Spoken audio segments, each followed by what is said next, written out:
seorang mencari rezeki sepadan dengan berjihad, ya. Dan ini pernyataan saya rasa tidak berlebihan, terutama ketika kita berbicara tentang mencari rezeki yang halal, ya. Karena godaan untuk mencari rezeki yang haram banyak, tapi kita mencari rezeki yang halal. Kemudian juga di balik mencari rezeki tersebut kita ingin menafkahi anak istri, terkadang menafkahi orang tua. Kita ingin berinfak di jalan Allah Subhanahu wa taala, kita ingin berhaji, ingin umrah, sehingga wajar jika kemudian Al-Imam Al-Qurtubi rahimahullah dalam tafsirnya menyandingkan antara mencari rezeki dengan berjihad di jalan Allah Subhanahu wa taala. Ini sebagai mukaddimah pada kita semua agar kita serius ketika mencari rezeki, kita berusaha mencari rezeki sesuai dengan keridhaan Allah Subhanahu wa taala. Bismillahirrahmanirrahim. Assalamualaikum warahmatullahi wabarakatuh. Waalaikumsalam.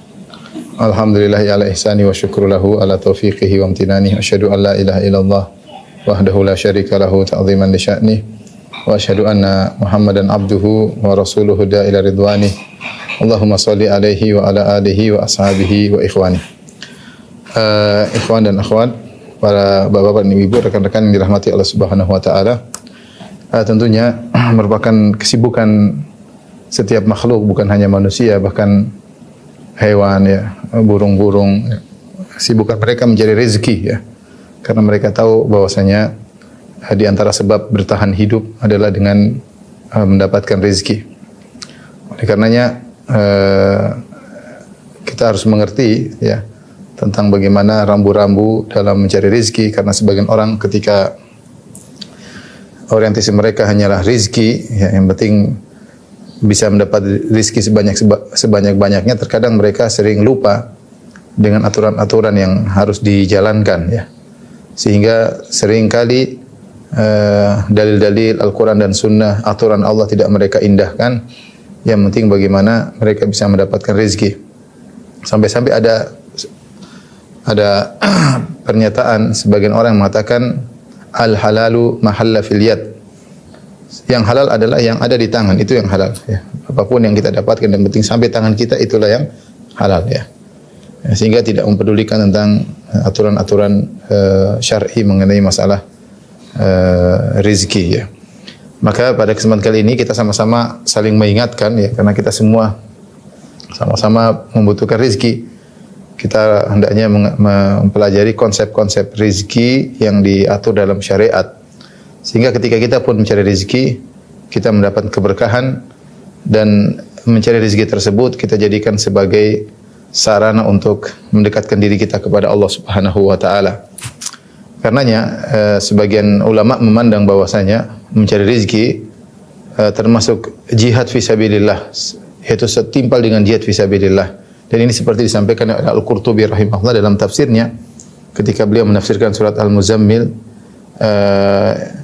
Allah Subhanahu wa taala menyatakan bahwasanya di antara orang-orang ada yang yadribuna fil ardi yabtaguna min fadlillah, ya, wa akharuna yuqatiluna fi sabilillah. Allah mengatakan di antara hamba-hamba Allah ada yang yadribuna fil ardi yabtaguna min fadlillah, mereka mencari, berjalan di atas muka bumi mencari rezeki. Wa akharuna yuqatiluna fi sabilillah, dan sebagian orang ada yang berjihad di jalan Allah Subhanahu wa taala. Kata Al-Qurtubi rahimahullah bahwasanya Allah menggandengkan antara mencari rezeki dengan berjihad di jalan Allah Subhanahu wa taala, menunjukkan bahwasanya seorang mencari rezeki sepadan dengan berjihad, ya. Dan ini pernyataan saya rasa tidak berlebihan, terutama ketika kita berbicara tentang mencari rezeki yang halal, ya. Karena godaan untuk mencari rezeki yang haram banyak, tapi kita mencari rezeki yang halal. Kemudian juga di balik mencari rezeki tersebut kita ingin menafkahi anak istri, terkadang menafkahi orang tua. Kita ingin berinfak di jalan Allah Subhanahu wa taala, kita ingin berhaji, ingin umrah, sehingga wajar jika kemudian Al-Imam Al-Qurtubi rahimahullah dalam tafsirnya menyandingkan antara mencari rezeki dengan berjihad di jalan Allah Subhanahu wa taala. Ini sebagai mukaddimah pada kita semua agar kita serius ketika mencari rezeki, kita berusaha mencari rezeki sesuai dengan keridhaan Allah Subhanahu wa taala. Tapi beberapa konsep yang mungkin jadi pertimbangan kita dalam mencari rezeki, ya, konsep-konsep terkait rezeki. Yang pertama, bahwasanya rezeki itu sudah tercatat. Rezeki sudah tercatat. Rezeki sudah tercatat. Artinya apa? Rezeki sudah tercatat. Ya, sudah ditakdirkan, tidak akan berubah. Tidak akan berubah. Hanya saja tidak ada yang tahu berapa rezekinya. Hanya saja tidak ada yang tahu. Ada yang tahu berapa rezekinya. Berapa rezekinya. Baik, ini yang pertama. Tujuan kita memahamkan hal ini. Yang kedua, lanjutkan bahwasanya seorang tidak akan meninggal, akan wafat hingga rezekinya lengkap. Rezeki atau jatah rezekinya semua sudah dia dapatkan, hingga seluruh jatah rezekinya sudah ia peroleh.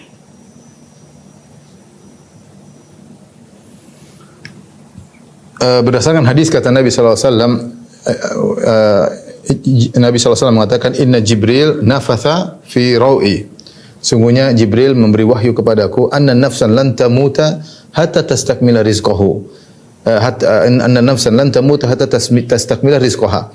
Bahwasanya satu jiwa tidak akan meninggal sampai dia menyempurnakan seluruh rezekinya, sampai dia menyempurnakan seluruh rezekinya, ya. Jadi tidak akan kita meninggal kecuali rezeki kita sudah terpenuhi sebagaimana yang telah tercatat di Lauhil Mahfuz, tidak akan berkurang, lengkap, ya. Sampai disebutkan ada sebuah kisah saya pernah dengar dari seorang syekh, ada seorang jatuh di semacam sumur, terjatuh, kemudian ada yang tolong dia. Ada yang tolong dia, kemudian ketika dia tolong, kemudian dikasih susu, kemudian dia minum. Kemudian orang bertanya, kenapa kok bisa jatuh? Dia bilang, tadi saya di sini, terus saya taruh kaki sini, dia jatuh kembali. Dia ingin praktekkan bagaimana dia ingin bercerita bagaimana terjatuh, ternyata dia jatuh kembali. Akhirnya dia meninggal dunia. Artinya apa? Dia belum waktunya meninggal karena masih ada rezeki yang tersisa buat dia, itu satu secangkir susu belum dia minum. Setelah dia minum baru kemudian waktunya dia meninggal dunia. Ini sebagai gambaran bahwasanya rezeki itu tidak akan lepas. Kalau itu jatah kita pasti akan kita dapatkan. Pasti akan kita dapatkan. Hanya saja ketika kita mengetahui hal ini, apa tujuannya sih? Hanya saja kan tidak ada yang tahu. Tidak ada yang tahu berapa rezekinya, ya. Dan ini tidak akan berubah. Ini tidak akan berubah. Tidak akan berubah. Hanya saja seorang tidak tahu berapa rezekinya. Nah, tujuannya apa kalau kita mengetahui hal ini? Tujuannya kalau kita sudah berusaha, hari ini kita sudah bekerja, misalnya berdagang semaksimal mungkin, dapatnya sekian, ya itulah yang tercatat oleh Allah untuk kita. Jadi kita terima. Jangan kita protes, percuma, kita protes tidak akan bertambah. Ya, kalau kita sudah berusaha, dapatnya segitu, ya sudahlah. Ini berarti inilah jatah yang tercatat dari Allah untukku pada hari ini, ya segini, ya. Ini untuk menenangkan jiwa kita, ya. Kalau kita dapat banyak, kita bilang alhamdulillah jatah Allah kasih rezeki pada hari ini segini, kita tidak ujub. Jadi ini fungsi kita beriman dengan takdir. Kata Allah Subhanahu wa taala, "Likai la ta'sau 'ala ma fatakum wa la tafrahu bima atakum." Agar kalian tidak putus asa dari apa yang luput darimu dan kalian tidak sombong dengan apa yang kalian dapatkan, ya. Jadi kita tahu semua rezeki sudah tercatat. Baik. Ini yang pertama. Yang kedua, rizki meskipun sudah tercatat, meskipun sudah ditakdirkan,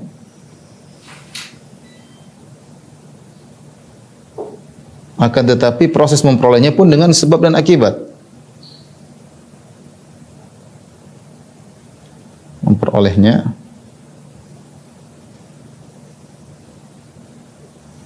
juga dengan usaha, ya, dengan usaha. Dengan usaha, ada hukum sebab akibat sunnatullah yang berlaku. Harus ada usaha dan tidak ada bedanya rezeki dengan ajal, ya. Perhatikan. Tidak ada bedanya. Rezeki dengan ajal. Kita mengetahui bahwasanya ajal kita sudah ditentukan. Sudah ditentukan. Ya, apa namanya? Idza jaa ajaluhum la yasta'khiruna sa'atan wa la yastaqdimun. Jika telah datang ajal, maka seorang tidak akan bisa menunda dan tidak bisa akan percepat. Waktunya datang sesuai dengan waktunya. Tapi bukankah kita meskipun tahu ajal kita sudah ditentukan, kita enggak tahu ajal kita kapan. Ya. Allah Subhanahu wa taala mengatakan, "Wa ma tadri nafsun ya, madza taksibu ghadan." Tidak satu jiwa pun yang tahu apa yang dikerjakan besok. Wa ma tadri nafsun bi ayyi ardin tamut, dan tidak satu jiwa pun tahu di mana dia akan meninggal dunia. Dia tidak bisa memastikan, dia enggak tahu dia meninggal di mana. Dia meninggal di kota mana, di tempat mana, di dalam kendaraan atau di rumah sakit mana, dia enggak tahu. Wa ma tadri nafsun bi ayyi ardin tamut. Tidak satu jiwa pun tahu di mana dia akan meninggal. Tetapi kita meskipun yakin ajal kita sudah ditentukan, tetapi kita berusaha menjaga kesehatan, tidak makan yang berbahaya, kita berusaha olahraga, kita berusaha menjaga kesehatan, kalau sakit kita berobat, meskipun kita tahu ajal kita sudah ditentukan. Nah, kalau sebagaimana kita bisa berfikir jernih tentang masalah ajal kita sudah ditentukan, tapi tetap aja kita berusaha. Tapi kalau sudah Allah tentukan, mau berusaha apapun pasti meninggal. Ya. Pasti meninggal. Ya. Mau sesehat apapun, kalau ditentukan takdirnya meninggal, ya meninggal. Tetapi kita tidak tahu kapan kita meninggal, makanya kita berusaha untuk mempertahankan hidup kita dengan berobat, dengan olahraga dan macam-macamnya. Dah, ini mirip dengan rezeki, sama dengan rezeki. Rezeki kita nggak tahu berapa jatah yang akan Allah berikan kepada kita. Tapi kita berusaha mencari rezeki dengan berusaha dengan ada sebab-sebab yang Allah anjurkan agar kita mendapat rezeki. Kita menempuh sebab-sebab tersebut, baru kita tahu berapa rezeki kita yang Allah berikan pada hari ini. Itu kita pun tahu hari ini. Esok kita belum tahu. Menjelang kita meninggal, kita tidak tahu rezeki kita berapa. Itu rahasia Allah Subhanahu wa taala. Jadi rezeki meskipun sudah ditakdirkan tidak menafikan usaha, ya. Tidak menafikan usaha. Makanya sering kita sebutkan tawakal yang benar. Ya. Tawakal yang benar adalah yang menggabungkan dua perkara.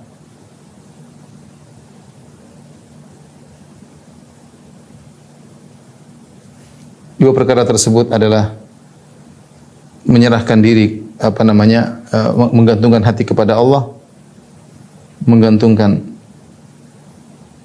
hati kepada Maha Pemberi Rizki, itu kepada Allah Ar-Razzaq, Maha Pemberi Rizki, kemudian usaha, ya, usaha, ikhtiar kalau bahasa kita.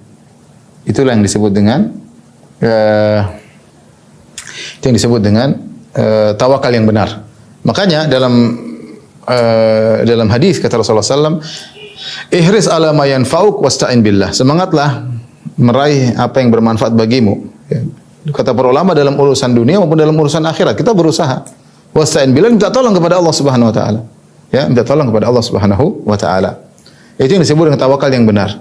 Nabi SAW berkata, "Lau annakum tatawakkaluna 'ala Allahi haqqa tawakkuli la razaqakum kama yarzuqut tayr." Kalau kalian bertawakal kepada Allah dengan tawakal yang benar, Allah akan berikan rezeki kepada kalian sebagaimana Allah berikan rezeki kepada burung. Burung aja, kata Allah, kata Nabi SAW, "Taqdu khimasan wa taruhu bitana." Burung pergi di pagi hari dengan perut kosong dan balik dalam kondisi perut sudah kenyang. Burung saja yang kita bilang tidak punya akal, tapi dia punya naluri untuk bekerja. Dia pagi hari dia terbang mencari nafkah, tapi dia bertawakal kepada Allah Subhanahu wa taala. Dia menjalankan sebab urusan rezeki yang ditentukan oleh Allah Subhanahu wa taala.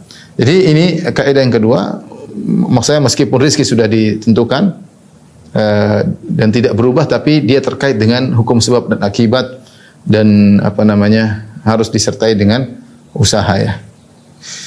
Taib, jadi saya ingatkan tadi kita meyakini yang kaidah pertama, kita meyakini rezeki sudah tercatat, tidak akan berubah tujuannya. Kalau dapat sedikit menurut kita, jangan putus asa.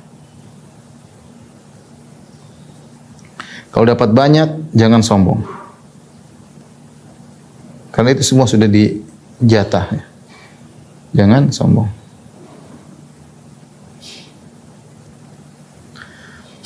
Dari sini kita tahu konsep rizki mirip dengan konsep ajal, maka kita tahu bahwasanya terkadang usaha tidak sebanding dengan rizki. Sering ya. Saya ulangi, rizki harus dicari dengan usaha. Tapi sering kali usaha tidak sesuai dengan hasil. Sering. Ya, jadi rezeki tidak mesti, usaha tidak mesti sesuai dengan hasil.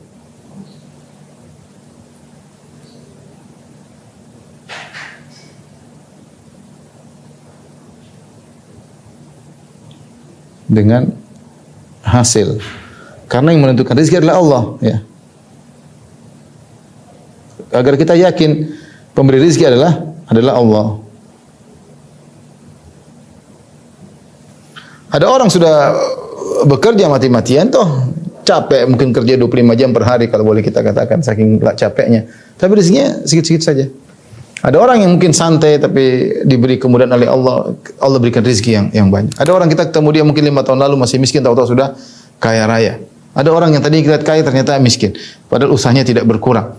Semangatnya tuh dia menunjukkan bahwasanya usaha, ya, terkadang tidak sesuai dengan hasil, tapi rezeki harus diperoleh dengan usaha, ya. Ada orang tidak berusaha apa-apa, tahu-tahu dia jadi kaya raya. Kenapa? Bapaknya kaya, bapaknya meninggal dapat warisan. Gampangnya demikian, ya. Ya, ini semua agar kita tahu bahwasanya pemberi rezeki adalah Allah Subhanahu wa taala, agar kita tidak ujub, tidak sombong, tidak ujub, ya. Usaha harus ada tapi jangan ujub dengan usaha kita. Karena sebagian orang ketika dia berhasil, dia mengatakan karena kecerdasanku, karena pengalamanku. Kita bilang bahwasanya kecerdasan tidak berbanding lurus dengan kekayaan, tidak berbanding lurus. Banyaknya pengalaman tidak berbanding lurus dengan banyaknya harta. Betapa banyak orang cerdas, lebih cerdas daripada kita, tidak kaya-kaya. Betapa banyak orang pengalamannya lebih banyak dari pengalaman kita, ternyata tidak kaya. Rezeki rahasia Allah Subhanahu wa taala. Tapi Allah menyuruh kita untuk berusaha. Dalam banyak ayat kata Allah, "Famshu fi manakibiha wa kulu min rizqih." Berjalanlah kalian di penjuru bumi, carilah rezeki Allah Subhanahu wa taala. Allah mengatakan, "Fa idza qudiyatis salatu fantashiru fil ardi wabtagu min fadlillah." Jika selesai salat Jumat, bertebaranlah di atas muka bumi dan carilah rezeki Allah Subhanahu wa taala. Baik. Berikutnya yang ketiga, rezeki tidak terbatas pada harta. Banyak rezeki-rezeki yang tidak kita sadari, ya. Saya ingin teman-teman sekalian, kawan-kawan buka surat Al-Baqarah ayat 212, ya. Lihat. 2 ayat 212. Saya bacakan ayatnya yang menunjukkan bahwasanya rezeki itu bukan pada harta saja yang kita makan, rezeki itu banyak sebenarnya. Allah berfirman, "Zuyyina lil ladzina kafarul hayatud dunya." Kata Allah Subhanahu wa taala, kehidupan dunia dijadikan indah dalam pandangan orang-orang kafir. Zuyyina lil ladzina kafarul hayatud dunya wa yaskharuna minal ladzina amanu. Dan orang kafir mereka menghina, memandang rendah orang-orang yang beriman. Orang beriman mungkin terkadang rezeki secara materi sedikit, sehingga dihina oleh orang kafir. Walladzina taqaw fawqahum yaumal qiyamah. Dan padahal orang-orang yang bertakwa itu lebih mulia daripada mereka pada hari kiamat kelak. Wallahu yarzuqu may yasha'u bighairi hisab. Dan Allah memberi rezeki kepada orang-orang yang dikehendakinya tanpa batas. Saya ulangi ayatnya, Allah berfirman orang kafir diberi keindahan dunia, kemudian mereka mengajak orang beriman, maka Allah jelaskan bahwasanya rezeki bukan cuma itu saja. Walladzina taqaw fawqahum yaumal qiyamah. Padahal orang beriman itu lebih tinggi daripada mereka pada hari kiamat kelak. Wallahu yarzuqu may yasha'u bighairi hisab. Dan Allah memberi rezeki kepada siapa yang Allah kehendaki tanpa hisab. Kata Syekh Sa'di rahimahullahu taala mengomentari firman Allah, "Wallahu yarzuqu may yasha'u bighairi hisab." Allah memberi rezeki tanpa hisab. Farizqu dunyawi yahsulu lil mu'min wal kafir. Adapun rezeki duniawi itu didapatkan oleh beriman orang kafir. Wa amma rizqul qulub minal ilm wal iman. Adapun rezeki yang berkaitan dengan akhirat, kebahagiaan hati, ilmu, iman, mahabbatullah, cinta kepada Allah, wa khasyatuhu, takut kepada raja'uhu dan berharap kepada Allah, wa nahu dzalik, dan yang semisalnya, fala yu'tiha illa man yuhib. Maka Allah tidak berikan kecuali kepada orang yang Allah cintai. Jadi rezeki sebenarnya tidak terbatas pada harta saja. Jadi ada rezeki duniawi, ada rezeki ukhrawi. Rezeki dunia pun tidak terbatas pada harta doang, ya. Rezeki itu banyak. Oleh karenanya ini harus kita renungkan bahwa sebenarnya Allah memberikan kita sangat banyak rezeki. Contohnya seperti istri soleha. Istri soleha, kata Nabi SAW, ad-dunya mata', sungguhnya dunia itu adalah kesenangan, aset. Wa khairu mata'id dunya al-mar'atu salihah, dan sebaik-baik kesenangan duniawi adalah istri yang salehah. Siapa yang dapat istri salehah, lebih baik daripada dia mendapatkan rumah yang mewah. Percuma dapat rumah mewah tapi istrinya suka ngomel, marah-marah kerjanya, tidak pernah bersyukur, bentak-bentak, ya, rumah mewah seakan-akan sempit, tidak ada rasanya. Tapi orang mungkin rumah sederhana tapi subhanallah masuk ke rumah istrinya senyum, menyiapkan makanan semua, kalau dia pergi siapkan bajunya, kalau dia mandi siapkan handuknya, ya. Baru keluar kamar mandi, handuk sudah disediakan sama istrinya. Wah, itu rezeki yang luar biasa. Ini contoh, maksudnya yang sering kita tidak sadari. Kesehatan, rezeki yang luar biasa. Yang kata para ulama, kesehatan adalah tajun, ya. Kesehatan adalah mahkota yang dipakai oleh orang-orang sehat. Tetapi yang tidak ada yang bisa melihatnya kecuali orang sakit. Jadi kita ini kalau sehat sedang pakai mahkota, tapi yang bisa lihat kita nggak bisa lihat, yang lihat orang sakit. Orang sakit tahu bahwasanya kesehatan itu sangat mahal. Makanya kata Nabi sallallahu alaihi wasallam dalam hadisnya, man asbaha fi aminan fi sirbihi mu'afan fi jasadihi wa lahu qutu yaumihi fa ka'annama hizathu dunya. Barang siapa yang pagi hari aman di rumahnya, sehat badannya, kemudian dia punya makanan untuk hari itu, seakan-akan dunia telah dibawakan kepada dia. Artinya sudah apa yang dia cari ini sudah rezeki yang luar biasa didapatkan pada hari tersebut. Ini maksudnya contoh rezeki yang tidak kita sadari. Ya. Keamanan negeri, kita di Indonesia alhamdulillah negeri aman, kemana-mana tidak kekhawatiran, tidak takut dirampok, tidak takut di ini. Alhamdulillah. Sebagian negara masih banyak tidak dalam kondisi aman. Kondisi politik berubah dengan cepat, ya, terjadi perang saudara di antara mereka, ya, dan banyak hal, ya. Jadi maksudnya ini banyak rezeki yang tidak kita sadari. Belum rezeki tadi berkaitan dengan kata Syekh Sa'di rahimahullah taala, berkaitan dengan keimanan. Kita bisa sholat, kita bisa baca Quran. Ini bekal kita di akhirat. Kita sedang mengumpulkan aset kita untuk di akhirat. Banyak orang rezekinya banyak tapi jauh dari Allah Subhanahu wa taala. Orang jauh dari Allah tidak akan tenang. Tanyakan sama orang-orang yang hijrah. Saya mungkin kalau saya ngomong mungkin dianggap omong kosong, tapi tanyakan sama orang yang berhijrah, yang meninggalkan maksiat, meninggalkan kemewahan yang tadinya mereka mewah, hidup hura-hura. Kenapa mereka rela meninggalkan hura-hura tersebut? Karena mereka tidak mendapatkan kebahagiaan. Mereka mendapat kebahagiaan ketika dekat dengan Rabb mereka, dengan Allah Subhanahu wa taala. Banyak kita ketemu orang seperti itu, meninggalkan kemewahan, meninggalkan harta, meninggalkan ketenaran, meninggalkan popularitas. Dia tidak mendapat kebahagiaan. Dapat kebahagiaan ketika hidup dalam Islam, dalam ketenangan, baca Quran, sholat. Ini rezeki luar biasa yang terkadang tidak kita sadari, ya. Terkadang tidak kita sadari. Makanya konsep rezeki yang penting juga yang perlu kita pahami, bahwasanya rezeki tidak terbatas pada aset yang kita miliki. Anak-anak yang baik itu rezeki. Istri yang saleh adalah rezeki, ya. Rumah yang tenang, ya, adalah rezeki. Keamanan, kesehatan, ketentraman, kebahagiaan, semua rezeki yang jauh lebih berharga daripada harta yang banyak. Jauh lebih berharga yang banyak. Saya sering sampaikan, ada di musim pandemi, kita ketemu orang yang mungkin miliarder. Tapi kalau kita ketemu, bagaimana? Ngeluh aja kerjanya. Waduh, ini lagi begini, waduh begini repot, waduh pandemi. Ngeluh. Sementara kalau kita ketemu dengan sebagian orang yang mungkin miskin, tenang aja, alhamdulillah ala kulli hal. Alhamdulillah masih bisa ini, alhamdulillah. Senyum, masih bisa tertawa, masih bisa bercanda. Yang miliarder sudah nggak bisa bercanda, udah pusing dia. Makanya kalau kita batasi konsep rezeki dengan hanya aset, ya itu tidak benar, ya. Tidak benar, karena rezeki itu banyak, ya. Ini harus kita renungkan. Saya bilang rezeki yang paling besar adalah rezeki ikhlas, keimanan, bisa sholat malam. Itu rezeki luar biasa. Banyak orang yang tidak diberi rezeki tersebut. Kesabaran, ya. Kata Nabi sallallahu alaihi wasallam, "Wa ma utiya ahadun ata'an awsa wa khairan minas sabr." Tidaklah seorang diberikan suatu anugerah dari Allah yang lebih baik dan lebih luas daripada sabar. Siapa yang diberi kesabaran, Masya Allah. Jadi, Bapak Ibu rahmati Allah Subhanahu wa taala, di antara konsep rezeki. Kita lanjutkan mungkin di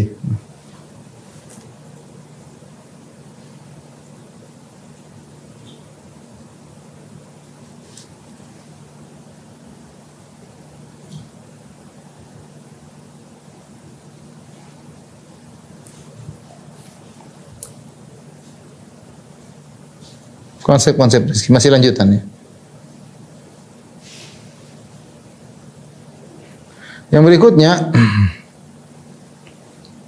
bahwasanya rezeki tidak berubah jatahnya. Apakah diperoleh dengan cara yang halal?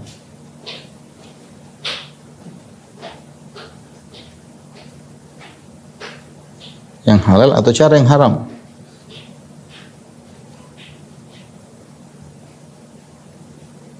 Tidak berubah ya. Artinya pada orang dia misalnya punya rezeki dengan mencuri misalnya, atau dengan makan riba misalnya, atau dengan cara yang haram. Sungguhnya kalau dia tinggalkan cara haram tersebut dulu, dia akan juga mendapatkan dengan nominal yang sama dengan cara yang halal. Tinggal dia pilih mana ya. Mau dia dengan cara haram dan cara nominal tidak berubah ya. Jatah rezeki tidak berubah, nominalnya tidak berubah ya.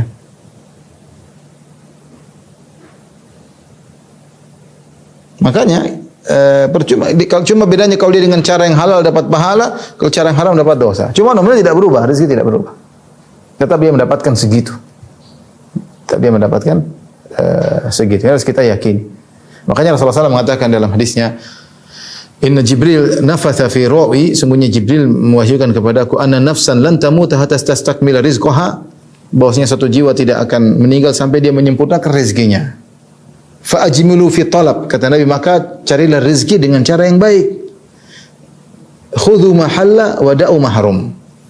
Ambil yang halal dan tinggalkan yang haram. Sama saja, kau akan dapat segitu-segitu juga. Mau cara haram, cara halal, dapatnya segitu, enggak akan berubah. Sudah maktub, sudah tercatat.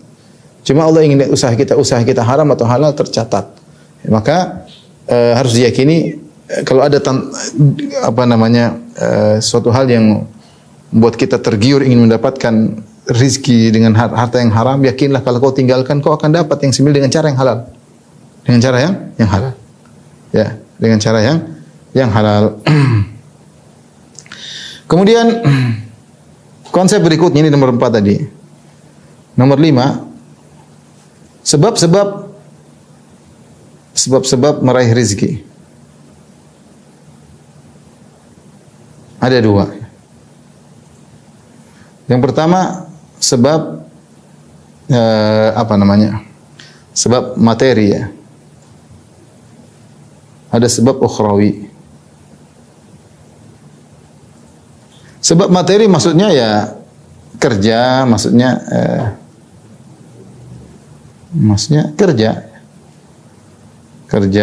ya. Sebagai misalnya pedagang ya, atau dokter ya, atau tukang dan lain-lain ya, dan lain-lain. Ini namanya kita bekerja ya. Ini dilakukan, dan oleh karena kita dapati bahkan para nabi ya, para nabi pun ya, para nabi pun mereka bekerja ya. Sebagaimana Nabi Daud kana haddadan. Nabi Daud dulu tukang besi ya. Kemudian Nabi Yahya kana najjaran. Nabi Yahya dulu tukang kayu. Ya. Nabi Daud dulu bikin besi, bikin baju besi dia jual. Ya. Sebagian nabi adalah tukang kayu, dan sebagian, intinya sampai para nabi pun bekerja. Demikian juga para sahabat mereka juga bekerja. Adapun sebab ukhrawi, ini yang terkadang dilalaikan. Perhatikan. Sering dilalaikan. Sebab ukhrawi ini sering dilalaikan. Sering tidak dianggap. Padahal efeknya bisa jadi jauh lebih besar. Jauh lebih besar. Lebih besar daripada sebab materi. Dianggap enteng, padahal ini efeknya jauh lebih besar daripada sebab materi. Apa saja sebab-sebab ukhrawi yang bisa menjadikan kita memperoleh rezeki ya. Terutama sebab duniawi kita kerjakan, sebab materi kita kerjakan. Materi atau duniawi kita kerjakan. Kerja kayak kesana kemari, kayak pagi-pagi nawarin barang, kayak pokoknya kerjakan. Tapi ada sebab ukhrawi yang mengiringi sebab duniawi, yang itu efeknya lebih besar. Ini orang tidak sadar. Orang tidak sadar. Di antaranya, ya banyak ya. Misalnya, tentunya berdoa paling besar. Berdoa. Allahumma qfini bihalalika an haramika wa aghnini bifadlika amman siwa. Ya Allah, Allahumma qfini bihalalika, cukupkanlah aku dengan perkara yang halal darimu ya Allah. Min haramik, agar aku tidak ambil dari perkara yang haram. Wa aghnini bi fadlika amman siwak. Jadikanlah aku hanya bertumpu kepada Engkau, tidak kepada yang lainnya. Sering doa ini. Agar rezeki kita benar-benar hati kita tergantung kepada Allah Subhanahu wa taala. Allah cukupkan kita, tidak perlu kita minta sama orang lain. Ya. Berdoa, Allahumma kfini bihalikan haram min fadlika amman siwak. Demikian juga habis salat subuh kita mengucapkan Allahumma inni as'aluka ilman nafi'an wa rizqan thayyiban wa amalan mutaqabbala. Minta kepada rizqan thayyiban, minta kepada Allah Subhanahu wa taala. Nangis kita malam, ya Allah dengan rezeki aku ingin berbakti sama orang tua, ya Allah aku ingin bersedekah, aku ingin membantu kerabat, aku ingin bikin rumah tahfidz, aku ingin berdoa sama Allah. Allah Maha Pemberi rezeki. Kalau Allah mau kasih rezeki gampang, kun fayakun, selesai. Selesai. Orang dari miskin kaya mendadak banyak kalau Allah mau kasih gampang. Ya, banyak. Jadi sebab utama adalah berdoa kepada Allah Subhanahu wa taala. Yang kedua, ini juga sebab yang sangat ampuh adalah silaturahmi.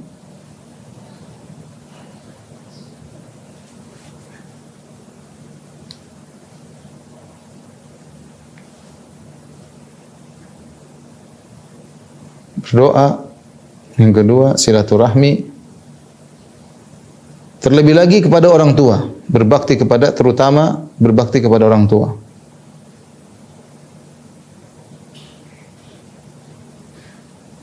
Ada kedua orang tua. Dan Nabi SAW telah menyampaikan secara khusus, kata Nabi SAW, man ahabba an yunsa'alahu fi athari wa yubsatalahu fi rizqi falyasil rahimah. Siapa yang ingin dilapangkan rezekinya, dipanjangkan umurnya, sambung silaturahmi, terutama orang tua. Dan rahim sudah pernah kita bahas dalam banyak kajian, yaitu kepada kakak, kepada adik. Kita infak, kita berikan kepada mereka hadiah. Pada ponakan jangan pelit, pada bibi, pada om jangan pelit. Mereka tuh rahim kita. Kalau punya rezeki kasih, Allah akan ganti dengan lebih cepat, lebih banyak. Ini sebab, lihatnya sepele, tapi ini tidak sepele, ikhwan. Ya. Orang yang nyambung silaturahmi dimudahkan apa? Rezekinya, dimudahkan rezekinya, dilapangkan rezekinya, panjangkan umurnya. Ya. Saya punya teman-teman yang masya Allah, ada yang di antara mereka pejabat, ada di antara mereka dai, ada di antara mereka adalah pedagang. Rata-rata mereka berhasil, ada rahasianya karena mereka berbakti sama orang tua. Rata-rata demikian. Kita cek-cek kembali, mereka ternyata berhasil. Di antara sebab utamanya mereka berbakti kepada kedua orang tua. Jadi usahakan membuat orang tua gembira. Bagaimana ibu melihat kita senang kalau kita datang, sangat dia gembira melihat kita. Kalau kita tidak ada, diharapkan kehadirannya. Maka insya Allah akan dimudahkan urusan kita. Sebagaimana seorang penyair berkata, ridha'uki sirru taufiqi. Sungguhnya keridhaanmu wahai ibunda adalah rahasia kesuksesanku. Keridhaanmu wahai ibunda adalah rahasia kesuksesanku. Betapa banyak orang berhasil karena doa orang tua yang tulus. Jadi jangan pelit sama kakak, sama adik, jangan pelit. Kemudian yang ketiga, di antaranya bersedekah. Dalam hadis kata Nabi sallallahu alaihi wasallam, "Ma naqasa shadaqatun min mal." Sedekah tidak akan mengurangi harta. Kemudian di dalam hadis, jadi sedekah secara zahirnya berkurang, tapi Allah akan tambah, tidak mengurangi bahkan menambah. Allah mengatakan, "Ya bani Adam, unfik alaik." Wahai anak Adam, berinfaklah, aku akan berinfak kepadamu. Saya sering sampaikan kisah ini, saya dengar dari guru saya ketika di Madinah. Ada seorang yang dia dapat rezeki, dia selalu bagi kepada orang lain. Dapat rezeki dia bagi sama orang lain. Maka ditanyakan kepada dia, Anda seperti dapat rezeki bagi sama orang. Dia bilang demikian, saya punya kebiasaan kepada orang lain dan Allah punya kebiasaan kepada saya. Kebiasaan saya, kalau saya kasih orang, Allah kasih kebiasaan Allah kasih saya juga. Saya tidak ingin merubah kebiasaan Allah terhadap saya, gara-gara saya merubah kebiasaan saya dengan orang lain. Ya, ini harus kita yakini. Ya. Kata Nabi SAW kepada Asma binti Abi Bakar, la tuki fayuka alaiki. Jangan kau terlalu perhitungan untuk masalah sedekah. Ya. Artinya kita yang penting nyaman, tidak ada kekurangan, tapi sedekah udah ada, kalau ada kasih. Ya. Fayuka alaik, kalau kau terlalu perhitungan, hitung-hitungan medit, Allah akan medit sama engkau juga. Ya. Al jazaa misil amal. Ya, al jazaa misil amal. Kalau kau medit, Allah juga, kalau bahasa Jawa medit ya, enggak tahu bahasa pelit ya. Allah juga pelit sama kamu. Ini masalah keyakinan. Dipraktekkan ya. Niat, tapi kita ingat kita niat ikhlas karena Allah, bukan karena mencari muka, pengin dipuji, enggak. Kita bersih karena Allah Subhanahu wa taala. Di antaranya sebab juga menikah ya. Kalau jomblo-jomblo yang miskin menikah, insya Allah rezekinya banyak. Kata Allah Subhanahu wa taala, "Iyakunu fuqara yughnihimullahu min fadlih." Dalam surat An-Nisa, kalau mereka para jomblo tersebut miskin dengan menikah, yughnihimullahu min fadlih, maka Allah akan cukupkan mereka. Dan banyak bukti jomblo miskin begitu nikah, alhamdulillah Allah rezeki bertambah banyak. Kita semua buktinya. Dulu sebelum nikah jomblo kayak apa miskinnya, susah hidup. Begitu menikah, alhamdulillah rezeki dimudahkan. Di antara juga banyak anak ya. Banyak anak rezeki kita ditambah. Kenapa? Karena masing-masing anak punya rezeki sendiri. Kata Allah Subhanahu wa taala, "Wala taqtulu auladakum khasyata imlaq. Nahnu narzuquhum wa iyyakum." Jangan kalian bunuh anak-anak kalian wahai orang Arab jahiliyah karena takut miskin. Nahnu narzuquhum wa iyyakum. Kami yang beri rezeki kepada anak-anakmu sebagaimana kami beri rezeki kepada kalian. Jadi rezeki anak-anak sudah ada jatahnya. Rezeki kalian sudah ada jatahnya. Cuma ketika Allah memberikan rezeki kepada anak-anak lewat kalian. Tapi ini otomatis banyak anak banyak rezeki dan itu benar ya. Orang apa namanya banyak anak banyak banyak rezeki ya. Di antaranya bertawakal yang lebih. Bertawakal yang benar. Ibn Rajab ketika mengomentari hadis Nabi SAW, "Lau annakum tatawakkaluna Allahi haqqa tawakkuli la razaqakum." Kalau kalian bertawakal kepada Allah dengan tawakal yang benar, Allah akan beri rezeki kepada kalian. Maka kita ketika mencari rezeki, kita berusaha tapi tawakal kita harus ditinggikan. Bahwasanya Allah yang kasih rezeki kepada kita. Ini saya menjalankan sebab ya Allah, rezeki semua dari Engkau ya Allah. Jangan kita ujub, kita tawakal kepada Allah Subhanahu wa taala. Kata Ibn Rajab, tawakal yang tinggi dengan sebab yang sedikit mendatangkan rezeki yang banyak. Tawakal yang tinggi dengan sebab yang sedikit bisa mendatangkan rezeki yang banyak ya. Kemudian jangan lupa bersyukur pada Allah. Bersyukur yang paling tepat adalah dengan beramal soleh. Kata Allah berfirman, "La in syakartum la azidanakum." Jika kalian bersyukur, maka aku akan tambahkan nikmat bagi kalian ya. Ya, kemudian juga misalnya berinfak untuk menuntut ilmu. Para penuntut ilmu. Dalam hadis bahwasanya ada seorang dia bekerja sementara saudaranya menuntut ilmu dan dia beri rezeki, dia beri bantuan kepada saudara yang tersebut. Ya, maka Rasulullah jelaskan bahwasanya Allah memberi rezeki kepada saudaramu melalui engkau. Ya, jadi kalau kita ada membantu orang menuntut ilmu, kita niatkan karena Allah. Allah akan mudahkan rezeki kita. Ya, Allah akan mudahkan rezeki. Atau kita mengayomi anak yatim misalnya. Kita bikin pondok, kita mudahkan orang untuk belajar di pondok, rezeki kita insyaallah ada. Allah kasih mereka lewat kita dan kita ditambah oleh Allah Subhanahu wa taala. Ditambah oleh Allah Subhanahu wa taala. Kemudian kalau ada rezeki juga jangan lupa mengiringi haji dan umrah. Artinya kalau sudah umrah ya haji, kalau sudah haji bisa umrah lagi. Tentu bukan tiap bulan kita umrah, tapi ada waktu kita untuk umrah. Kata Rasulullah SAW, "Tabi'u bainal haji wal umrah fa innahuma yanfiyani al-faqr wadh-dhunub kama yanfil kir khabathal hadid." Ikutkanlah, sertakanlah umrah dengan haji dengan umrah, karena keduanya umrah dan haji ini bisa menghilangkan dosa-dosa dan juga menghilangkan kefakiran. Ya, kalau orang ingin terhindar dari kefakiran diantaranya dengan umrah. Kama yanfil kir khabathal hadid, sebagaimana alat pandai besi menghilangkan karatan besi ya. Di antaranya banyak beristighfar ya. Banyak istighfar. Sebagian dalam perkataan Nabi Nuh kepada kaumnya, "Faqultu astaghfiru rabbakum innahu kana ghaffara." Beristighfarlah kepada Rabb kalian, sungguhnya Allah Maha Pengampun. "Yursilis samaa 'alaikum midrar." Allah akan turunkan hujan yang deras, hujan berkah. "Wa yumdidukum bi amwalin wal banin." Allah perbanyakkan harta bagi kalian, Allah perbanyakkan anak bagi kalian. "Wa yaj'alakum jannatin wa yaj'alakum anhar." Allah akan jadikan, bukakan bagi kalian kebun-kebun, taman-taman, dan Allah akan alirkan bagi kalian sungai-sungai.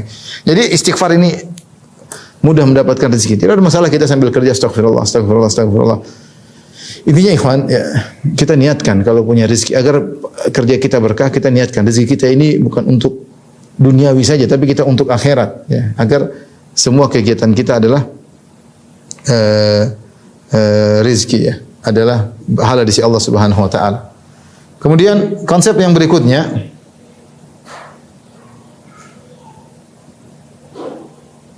rizki yang dituntut adalah yang thayyib. Thayyib itu yang baik, yang baik. Baik yaitu berkah. Berkah tidak harus banyak. Berkah ini tidak harus banyak ya. Kita ingin rezeki kita berkah. Kalau rezeki kita berkah apa? Kita benar-benar manfaat rezeki tersebut. Kita gunakan bisa untuk ibadah, rezeki tersebut bisa kita gunakan untuk bersama orang tua, untuk makan anak dan istri. Alhamdulillah rezeki berkah. Sebagian orang terpedaya dengan jumlah yang banyak tapi tidak berkah, rezeki itu tidak berkah. Seperti dalam hadis kata Nabi sallallahu alaihi wasallam, "Wa in sadaqa wa bayyana burika fi bai'ihima." Kalau kedua orang itu jujur dalam berdagang, kemudian dia menjelaskan aib barang jualan, burika fi bai'ihima, maka Allah akan berkahi transaksi mereka. Wa in kadzaba wa katama muhiqat barakatu bai'ihima. Tapi kalau mereka berdua berdusta, wa katama menyembunyikan aib barang yang dijual, muhiqat barakatu bai'ihima, maka akan dicabut keberkahan jual belinya. Bisa jadi dapat untung banyak tapi enggak berkah. Enggak berkah misalnya apa? Ternyata uangnya untuk maksiat, ternyata anaknya narkoba, ternyata istrinya selingkuh. Banyak hal tidak berkah. Banyak hal tidak berkah, waliyadzubillah. Kita ingin rezeki kita berkah, cari yang halal. Kalau banyak berkah, alhamdulillah itu yang kita inginkan. Tapi kalau tidak banyak tapi berkah, itu yang terbaik ya. Bahkan Rasulullah SAW di antara doanya, Allahumma arzuq ala Muhammadin qutan, ya. Ya Allah berikanlah kepadaku rezeki yang pas-pasan, kata Nabi SAW. Itu doa Nabi SAW. Supaya hisab tidak panjang. Yang penting habis selesai. Rasulullah minta seperti itu. Ya. Taib.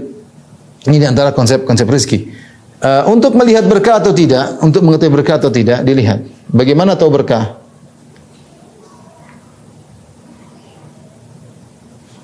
Gampangannya mudah. Jika harta membuat kita dekat kepada Allah, maka berkah.